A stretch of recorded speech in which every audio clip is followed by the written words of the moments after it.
শীতকাল মানেই পিকনিক, ঘোরাঘুরি, দারুণ মজা। আমার এই শর্টস ইউটিউব ভিডিওটা তোমরা আগেই দেখে নিয়েছো, ready with me for movie. তো সাজুগুজু করে আমরা বেরিয়ে পড়েছিলাম মুভি দেখার উদ্দেশ্যে। কি মুভি? অফকোর্স এখন সবাই যে জ্বরে ভুগছে, খাদান মুভি। এবার বলো বলো সবাই কি দেখতে আমরা খাদান দেখতে এসেছি। তুমি কি দেবকে দেখতে এসছো? যিশুকে। ও মামনি যিশুকে দেখতে এসছো, ভেরি গুড। যিশু শুনে খুশি হবে, যিশু যিশু খুঁজে খুশি হবে যে শুধু খাদান কেউ দেবকে না যিশুকেও দেখতে আসছে।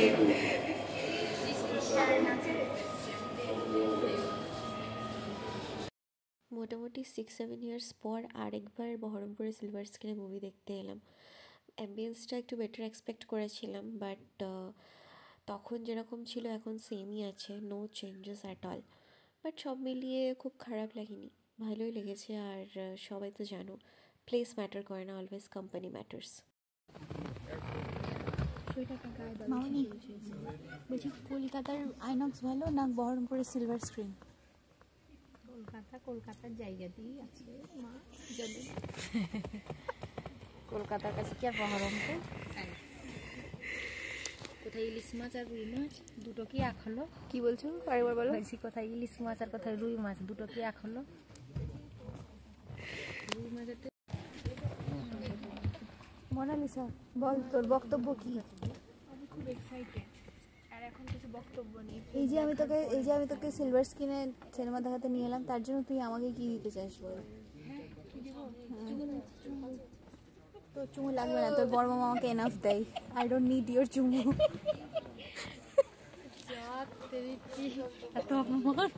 ফ্যামিলি নিয়ে ব্যস্ত আছি বলে কী ভেবেছিস অ্যাকসেন্টটা ভুলে গেছি?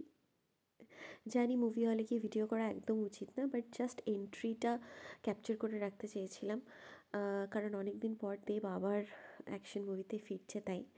আর তারপরে চলে গিয়েছিলাম কেন কলেজের ঘাটে, বাট আমি এত এক্সাইটেড ছিলাম, এত টেলি ছিলাম যে ক্লিপ ক্যাপচার করতে ভুলে গেছিলাম। সো তাই জন্য কিছু ছবি পিকচার্স আপলোড করে দিলাম। তারপরে চলে গিয়েছিলাম স্কোয়ার ফিল্ডে খাদি মেলাতে।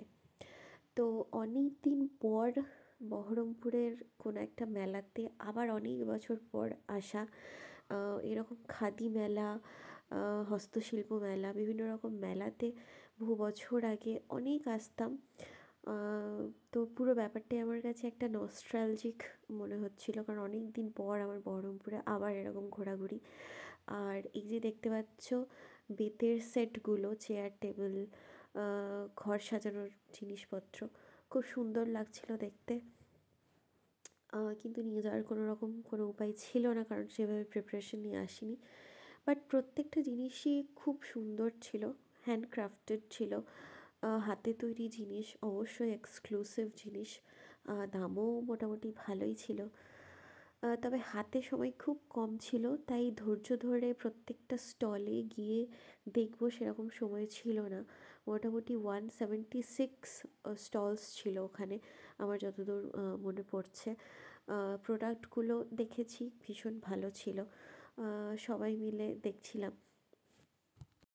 তো এটা ছিল আমাদের একটা আনপ্ল্যান্ড ওয়ান ডে ট্রিপ, হঠাৎ করেই জাস্ট উঠলো তো কটক যাই। নিশ্চয়ই ভাবছো ফ্যামিলির বাকি আরও যারা ছিল তারা কোথায় গেল। আনফর্চুনেটলি কোনো একটা বিশেষ কারণে তারা আসতে পারিনি, খুব মিস করছিলাম ওদেরকে, বাট নেভার মাইন্ড।